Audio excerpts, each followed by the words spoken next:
Hello, everybody. Good afternoon. Beautiful afternoon here on the Aran Islands.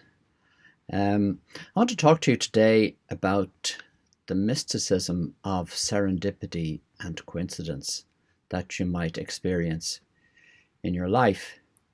I'm taking as an example a wedding that I performed a few weeks ago, a month ago actually, from my date now, in Westport, on the west coast of Ireland.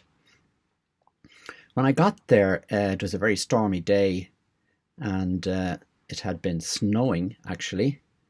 And from the window of the hotel, the Knockranny Hotel in Westport, where the wedding was to take place, I could see Crowpatrick. Now, for those of you who don't know, Crowpatrick is one of our holy mountains in Ireland, and we go on pilgrimage there traditionally the last weekend of July. But it has a very ancient spiritual history that goes way past the life of St. Patrick to the Druid spiritualities, connecting the earth goddess with the sun god.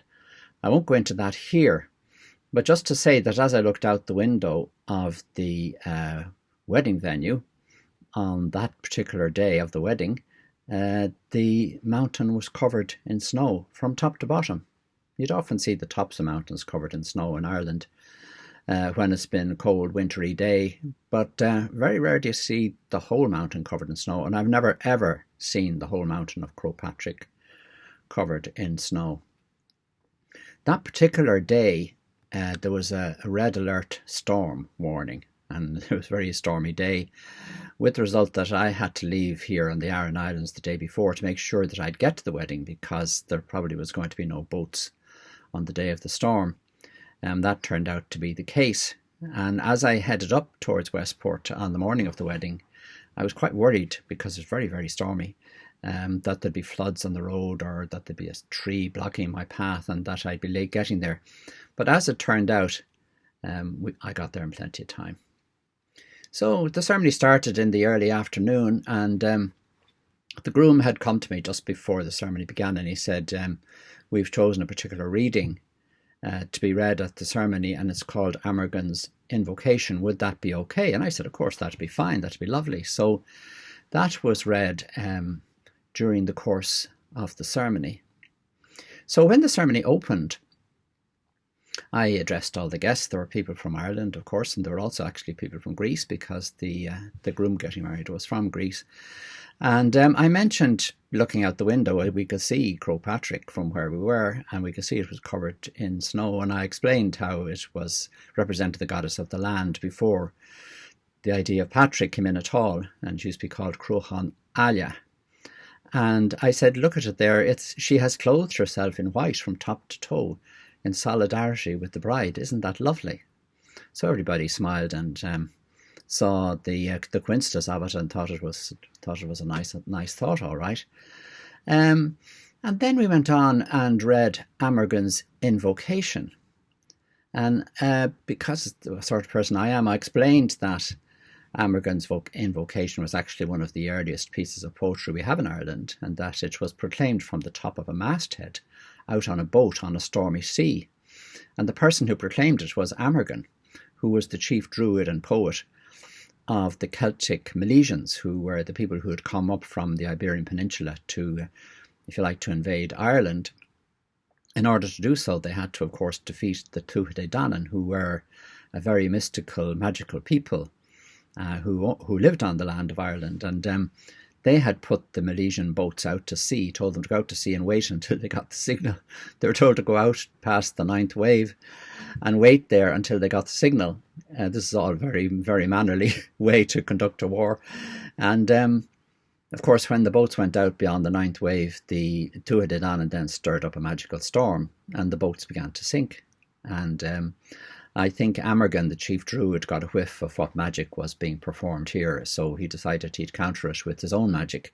So he climbed to the top of the mast of his boat, and he proclaimed this wonderful invocation, which I read for you at the end.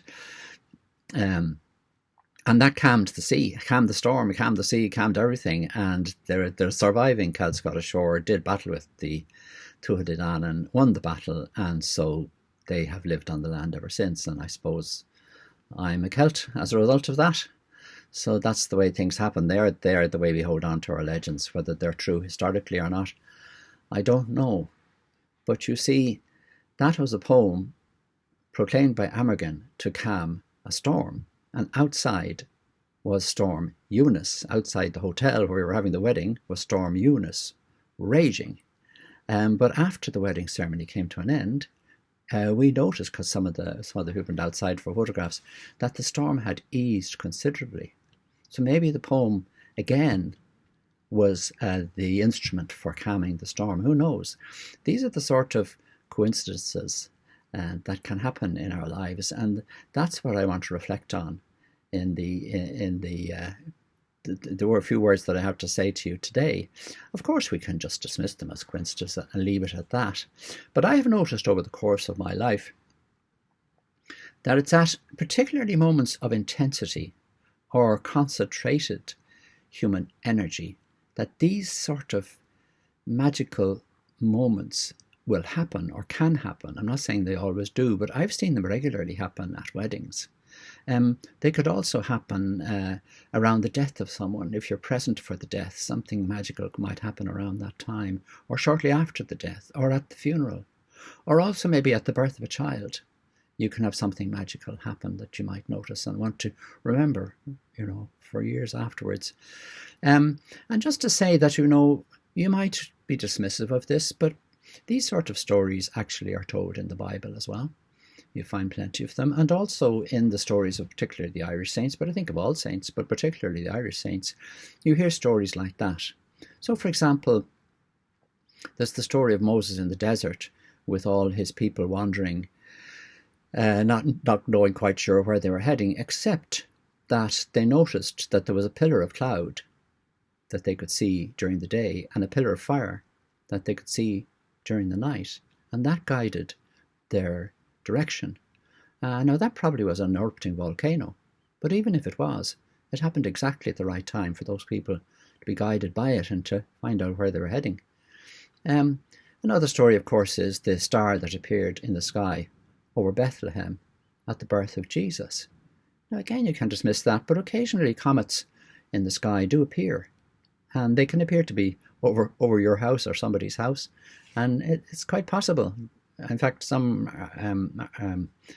astronomers say that there was a comet around that time, the time of Jesus' birth. So maybe just not a coincidence. Gubnut, the saint from Inisir on the Aran Islands here, got this divine message that she had to travel away off from Inisir and head south on the mainland of Ireland, and that she was to keep going until she came across a field in which there were 9 white deer. And that would be her place of resurrection, or the place where she was to found her major monastery. And of course she did find the 9 white deer in the field and did found her monastery. So things happen around us that we have no control over, but that yet seem to give us a message when we experience them. That's what I'm talking about. And the message seems often irrelevant to the particular moment we are experiencing in our lives. I had a very good example of that myself in my own life. My father died in 2006 in a hospital in Dublin. I was living, and I still am living, in the Aran Islands, and I was there for his death, but my family were back on Aran. And when my father died, we sort of said our goodbyes, and his body was then brought to the morgue, and then we had to organise the funeral and so on. And I had to go back down to Aran and bring up my family and get them settled into a hotel in Dublin for the few days of the funeral. So a few days passed, and then the day of the funeral arrived, and I drove out to Malahide, which is our home house, the house where I grew up in North Dublin. And as I was driving out through the city, just on the north side, still about 10 miles away from Malahide, a hearse with a coffin in the back of it drove out in front of me, pulled out in front of me from a side road. And for the rest of the journey out to Malahide, that hearse was immediately in front of me, the first car in front of me. And I began to wonder, gosh, is that my dad's coffin in the back of the car? There's nobody else accompanying the hearse. We were to meet the hearse at the house. And here I am accompanying him the whole way out. And I was the only one doing so. So you can say, oh, that's sheer coincidence. But was it? I don't know, sort of too good to be true, or too good to be a coincidence, if you like. it certainly was a huge consolation for me to have that little sign that, in a way, I was still with my dad after his death, and I was accompanying his body to his final place of rest. Another experience which still sits very strongly with me is the experience of a couple from the United States who came to Ireland to get married. And when I met the bride in particular, she said, although this is a very happy occasion, it's not long ago since my brother died in a car accident, and we're still very much grieving for him, so we want to remember him in the ceremony. So I got her to talk a little bit about her brother to me so that I could bring all that sense of grief as well as celebration into the ceremony. And she told me that at the funeral of her brother, that they used the rainbow colours to be associated with him. That was sort of the imagery to connect to him in the ceremony, in the funeral after his death. So that was fine. We went ahead with the ceremony, the wedding ceremony, and afterwards the couple came outside. It was a lovely sunny day, a bit breezy and cloudy. But when they emerged from the chapel, over on the grass across the way in the garden, where there were some lovely trees as well, they looked and they saw a rainbow in the sky. And it was in such a situation that they could go out onto the garden grass, stand over at the trees, and the rainbow would completely encircle them in a semicircle. And it doesn't matter how I feel about things like that, but the bride was ecstatic that the rainbow had appeared, because she interpreted it immediately as the presence of her brother at her wedding, and it totally consoled her. So these are the sort of things that do happen and can happen. And I suppose we have to be open to them. You know, in this wedding that I did last month, there's the serendipity of the snow and Croagh matching the bridal outfit in white from top to toe as well. And then Amergan's invocation matching the invocation of the Druid, 2,500 years ago, calming that storm. And we were in the middle of another storm. And when we came out from the ceremony after the invocation, that storm was calmed as well. So that allowed the couple getting married to interpret the storm not as something that was actually trying to inhibit their marriage or block their marriage or prevent their marriage in some way, but actually something that was actually confirming their marriage, that their marriage was part of something greater than themselves, that was mysterious, no explanation for it, but the signs were there to confirm that their marriage was indeed meant to be. So that's what I'm inviting you to consider today, that you would look out for these signs, particularly at intense moments in your life, and look for the confirmation signs that you're on the right path, you're doing the right thing. The universe approves, if you like. I'm going to finish with the reading of Amergan's poem. It's in Irish as well as in English, so I'll read each line in English first and then Oscailga in Irish. We are the wind which breathes upon the sea. Is muide an ghaí a bhí ag séide an airige. We are the wave of the ocean. Is muide tunta na mara. We are the murmur of the billows. Is muide an fuim an thrá. We are the ox of the 7 combats. Is muide tarav na seacht ga. We are the eagle upon the rocks. Is muide an uller na carrigachaí. We are the beam of the sun. Is muide solas na gréine. We are the fairest of plants. Is muide na plandaí is álaine. We are the wild boar in valour. Is muide an collach fiáin in a grógacht. We are the salmon in the water. Is muide an bhradán san uisce. We are a lake in the plain. Is muide an loch in san bhachara. We are a world of knowledge.